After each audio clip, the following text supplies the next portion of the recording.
Hello friends, तो स्वागत है आपका हमारे यूट्यूब चैनल पे। तो दोस्तों, हम अभी बात करने वाले हैं power grid corporation of India limited, Bharat सरकार की तरफ से जो है दोस्तों एक बहुत अच्छी वैकेंसीज निकल करके आई हुई है।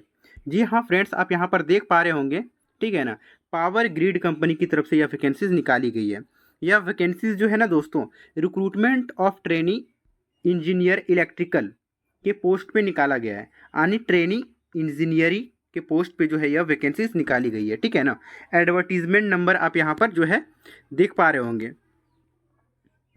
दिया गया है CC/08/2024, ठीक है। और यह एडवर्टीजमेंट जो है ना दोस्तों 16/10/2024 को निकल करके आई हुई है, ठीक है। तो यह एक बहुत अच्छी वैकेंसीज निकल करके आई हुई है। ट्रेनी के पोस्ट पे वैकेंसीज निकाली गई है इंजीनियर के फील्ड में, ठीक है ना, इलेक्ट्रिकल, ठीक है।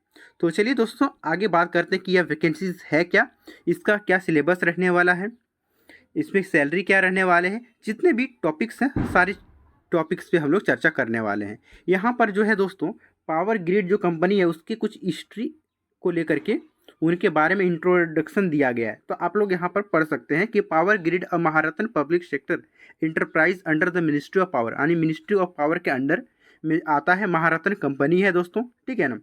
और इसका जो सर्किट है 1,78,195 सर्किट्स किलोमीटर पर सेकेंड है, ठीक है ना। और इसके जो है 279 सब स्टेशंस हैं, ठीक है, 30 सितंबर 2024 के अकॉर्डिंग, ठीक है ना दोस्तों। तो आप जो है इंटरेस्टेड है इसको पढ़ लीजिएगा, ठीक है। बाकी ये उनका दिया गया अपना, ये power grid energy service limited का जो है बारे में लिखा गया है, आप लोग इसको पढ़ सकते हैं। बाकी चलिए जो भी इंपॉर्टेंट बातें हैं उस पर हम चर्चा कर लेते हैं, ठीक है ना। तो आप नंबर ऑफ वैकेंसीज आप यहाँ पर देख पा रहे होंगे कि जो है ट्रेनिंग इंजीनियर इलेक्ट्रिकल के पोस्ट पे यह वैकेंसीज निकाली गई है। पोस्ट आईडी यानी टोटल नंबर ऑफ पोस्ट कितना है दोस्तों, तो जो है 47 टोटल पोस्ट है, ठीक है ना। ये पोस्ट कोड दिया गया है, ठीक है ना, पोस्ट आईडी दिया गया है। और टोटल नंबर ऑफ वैकेंसीज कितना है 47, 47 पोस्ट पे यह वैकेंसीज निकाली गई है, ठीक है। जिसमें कि अनरिजर्व कैटेगरी के लिए 21 पोस्ट है, AWS के लिए 4 पोस्ट है, OBC NCL के लिए 12 पोस्ट है, SC के लिए 7 पोस्ट है और ST के लिए 3 पोस्ट है। और वहीं पर PWBD के लिए जो है 2 पोस्ट रखा गया है दोस्तों, ठीक है ना। तो इस तरह से जो है 47 पोस्ट पे यह वैकेंसीज निकाली गई है, ठीक है। तो आई होप आपको यहाँ तक समझ में आ गया होगा। चलिए हम लोग आगे बात करते हैं, ठीक है ना। इसमें जॉब स्पेशलाइजेशन आप यहाँ पर देख पा रहे होंगे, जॉब स्पेसिफिकेशन। तो जो है एसेंशियल क्वालिफिकेशन की बात करें तो दोस्तों full time BE BTech BSc engineer in electrical discipline और equivalent from recognized university institute with minimum 60% marks और इक्विवेलेंट CGPA, यानी कि BE BTech BSc इंजीनियरिंग से आप किए हुए हैं, मिनिमम कितना परसेंट मार्क्स मांगा गया है तो 60% मार्क्स। अगर आप किसी भी यूनिवर्सिटी इंस्टीट्यूट से किए हुए हैं तो आप इस फॉर्म को भर सकते हैं दोस्तों, ठीक है ना। तो क्वालिफिकेशन क्या होना चाहिए, BE BTech BSc इंजीनियरिंग, ठीक है ना, किसी भी रिकॉग्नाइज्ड यूनिवर्सिटी और इंस्टीट्यूट से अगर आपका 60% मार्क्स है तो आप इस फॉर्म को भर सकते हैं, ठीक है। डिसिप्लिन में देखिए दोस्तों क्या लिखा गया है, electrical power, electrical and electronics, power system engineering, power engineering electrical, यानी ये डिसिप्लिन आपका होनी चाहिए दोस्तों, ठीक है।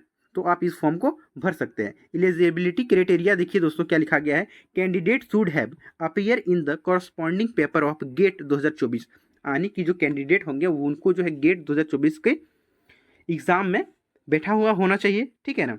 आगे लिखा as shown in the following table and qualified in the same the qualifying marks as declared by GATE 2024 organising body shall be consider, ठीक है। तो ट्रेनिंग इंजीनियर इलेक्ट्रिक पोस्ट है, ठीक है ना। और कोरस्पॉन्डिंग गेट 2024 में जो है यानी इंजीनियरिंग इलेक्ट्रिकल का पोस्ट का पेपर होना चाहिए, ठीक है। तो चलिए दोस्तों आगे बात करते हैं। अदर्स डिटेल की बात करें तो दोस्तों अपर एज लिमिट में जो है दोस्तों 28 ईयर से ज़्यादा एज नहीं होनी चाहिए, ठीक है ना। कब तक, 6/11/2024 के अकॉर्डिंग, ठीक है ना। पे स्केल डिजिग्नेशन और रेगुलाइजेशन की बात करें तो दोस्तों देखिए इसमें आपको सैलरी कितना मिलने वाला है। तो सैलरी जो है आपको 30,000 से लेकर के 1,20,000 तक सैलरी आपको मिलने वाला है। ठीक है ना। कितना? 30,000 से लेकर के 1,20,000 तक आपको सैलरी मिलने वाला है। ठीक है। तो सैलरी बहुत अच्छा मिलने वाला है दोस्तों। ठीक है ना। 30,000 आपका बेसिक पे रहने वाला है, उसके साथ जितने भी अदर अलाउंस होता है, HRA होता है, होम रेंट होता है, ठीक है ना, तो महंगाई भत्ता होता है, सारा चीज़ मिला करके जो है दोस्तों ओवरऑल आपको जो है स्टार्टिंग सैलरी 50 से 60,000 देखने को मिल जाएगा दोस्तों। ठीक है। यानी 50 to 60 की आपका सैलरी बन जाएगा स्टार्टिंग में। बाकी आप जैसे जैसे आप पुराना होते चलेंगे आपका सैलरी बढ़ता जाएगा। तो अदर अलाउंस में देखिए दोस्तों यहाँ पे साफ साफ लिखा है, एक बार बता देते हैं। On regularisation compensation package shall include basic pay, dearness allowance, ठीक है, और जितना भी होता है सब क्या लिखा गया है आप एक बार रीडिंग कर लेंगे, सारे अलाउंस मिला करके जो है आपको सैलरी आपका बनेगा। ठीक है। सर्विस एग्रीमेंट बॉन्ड में देखिए दोस्तों क्या लिखा गया है। The selected candidate will be required to execute a service agreement bond of 5 lakh for general OBC NCL EWS candidate and RS 2,50,000 for SC ST PWD candidate for serving the corporation for a minimum period of 3 year after completion of training successful. ठीक है। तो आप लोग समझ में आ गया होगा। चलिए हम लोग आगे बात करते हैं। एप्लीकेशन फ़ी की बात करें तो दोस्तों, ठीक है ना, 500 रुपये रखा गया है जनरल OBC की कैटेगरी में। ठीक है। वहीं पर SC ST PWBD ex serviceman candidate को जो है दोस्तों 0 रुपये फीस लगने वाला है। अगर आप जनरल OBC कैटेगरी से आते हैं तो आपको 500 रुपये पे करना होगा। ठीक है। और वहीं पर SC ST से हैं तो जो है आपको 0 रुपये लगने वाला है। ठीक है। SC ST और PWD कैंडिडेट, फिर चाहे एक्स सर्विसमैन हो, ठीक है, तो सबको 0 एग्जेम्प्टेड रखा गया है। ठीक है ना। तो यहाँ पर जो है नाइंसाफ़ी हुई है जनरल OBC वालों के लिए इसी के साथ। ठीक है ना। तो जो है 500 रुपये उनको फीस देना पड़ेगा जो कि नॉन रिफंडेबल है। बाकी SC ST कैंडिडेट को 0 रुपये लगने वाला है। ठीक है। तो रिलैक्सेशन एंड क्या है, कंसेशन में देखिए दोस्तों क्या लिखा गया है। OBC NCL कैंडिडेट को जो है ना दोस्तों 3 साल का एज रिलैक्सेशन मिलेगा। ठीक है ना। SC ST कैंडिडेट को 5 साल का एज रिलैक्सेशन मिलने वाला है। जनरल कैटेगरी को रिलैक्सेशन नहीं मिलने वाला है दोस्तों। ठीक है। वहीं पर PWD कैंडिडेट है तो उनको जो है 10 साल का एज रिलैक्सेशन मिलने वाला है। और एक्स सर्विसमैन है तो उसको जो है as per government of directive की तरफ से जो है छूट मिलेगा। तो चलिए दोस्तों जो भी इंपॉर्टेंट बातें लगेगा मैं आपको बताते चलूँगा। बाकी फिर भी किसी तरह की क्वेरीज रहती है तो कमेंट के माध्यम से आप हमसे पूछ लेंगे तो मैं पूरी कोशिश करूँगा कि आपको बता दूँ। बहुत सारे दोस्तों का हो रहता है कि वीडियो में समझाने के बाद भी क्वेरीज रह जाती है।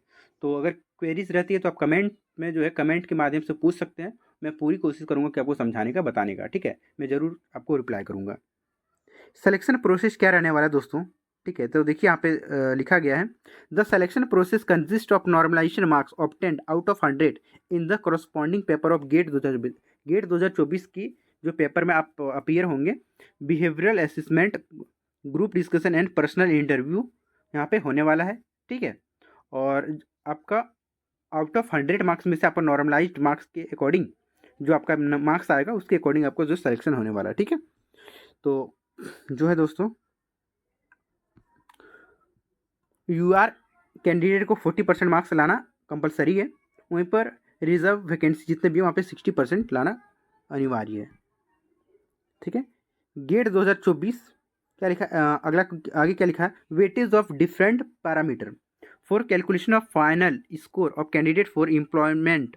The weightage of marks obtained in GATE 2024 group discussion and interview shall be as indicated below. GATE 2024 marks out of 100 में 85%, ग्रुप डिस्कशन में 3% और पर्सनल इंटरव्यू में 12%, ऐसे लिखा गया। आप लोग एक बार रिकॉर्ड मैं इस PDF को जो है कमेंट के डिस्क्रिप्शन में लगा दूंगा तो आप वहाँ से डाउनलोड करके इसको अच्छे से पढ़ सकते हैं और समझ सकते हैं दोस्तों। ठीक है ना। सारे अगर टॉपिक्स पे अगर हम बताने जाऊँगा तो वीडियो तो बहुत लंबी बन जाएगी।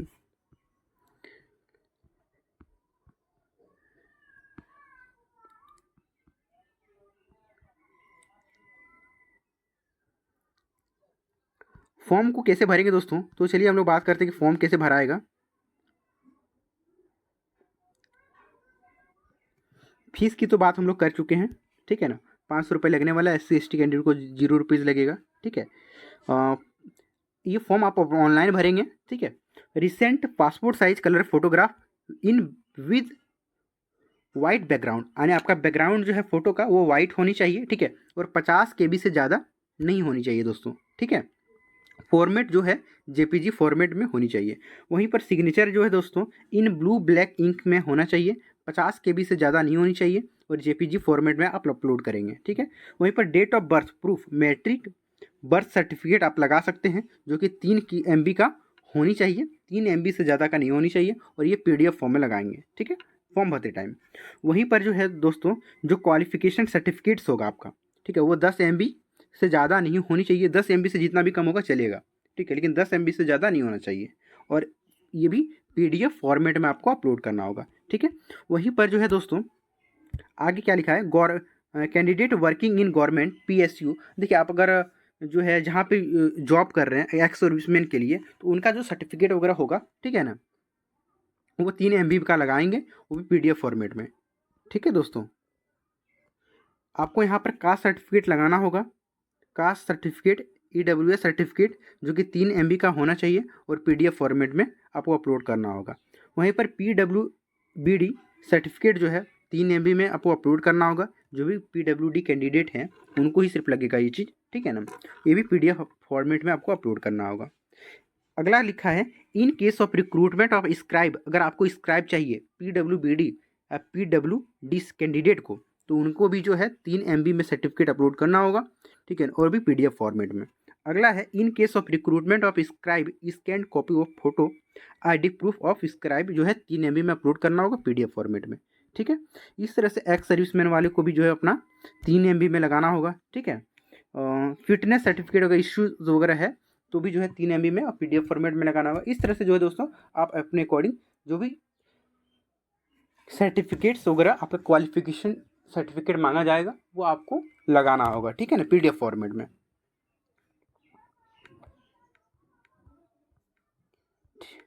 ठीक है दोस्तों, तो चलिए हम लोग लगभग हर बातों पे चर्चा कर चुके हैं, ठीक है। आई होप आपको समझ में आ चुका होगा, ठीक है ना। फिर भी किसी तरह की क्वेरीज रहेगी तो आप हमें कमेंट के माध्यम से पूछ लेंगे, ठीक है। एक बार दोबारा बता दूं दोस्तों कि आपको जो है कब से कब फॉर्म भर सकते हैं। तो फॉर्म भरने का जो डेट जो है दोस्तों 16/10/2024 से स्टार्ट हो चुका है। इतना लेट वीडियोस लाने के पीछे मेरा कारण यही है कि दोस्तों ढूंढना पड़ता है, ठीक है ना, जगह जगह पे जाकर ढूंढना पड़ता है, हर एक वेबसाइट पे जाकर विजिट करना पड़ता है। इस तरह की वैकेंसीज आपको दोबारा कहीं देखने को नहीं मिलेगी, ठीक है ना। इस तरह के वैकेंसीज सिर्फ हमारे द्वारा ही जेन्युइन वैकेंसीज जो है बताया जाता है। इस तरह की वैकेंसीज निकल करके चली जाती है, लेकिन फिर आप लोग को पता नहीं चल पाता है, ठीक है ना। तो जो है दोस्तों अभी समय है, बहुत समय है, आप लोग फॉर्म भर सकते हैं। 6/11/2024 6 तारीख तक आप फॉर्म भर सकते हैं, अभी भी 6 दिन आपके पास समय है, फॉर्म भर सकते हैं, ठीक है ना। तो जो है 16/10/2024 से फॉर्म भराना स्टार्ट हो चुका था। लास्ट डेट इसका जो है दोस्तों 6/11/2024 तक है, ठीक है ना।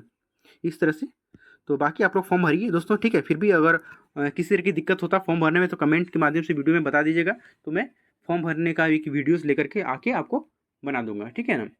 चलिए धन्यवाद। अगर चैनल पे नए हैं तो सब्सक्राइब कर लीजिएगा, ठीक है दोस्तों, हमें भी मोटिवेशन मिलेगी। चलिए, थैंक यू।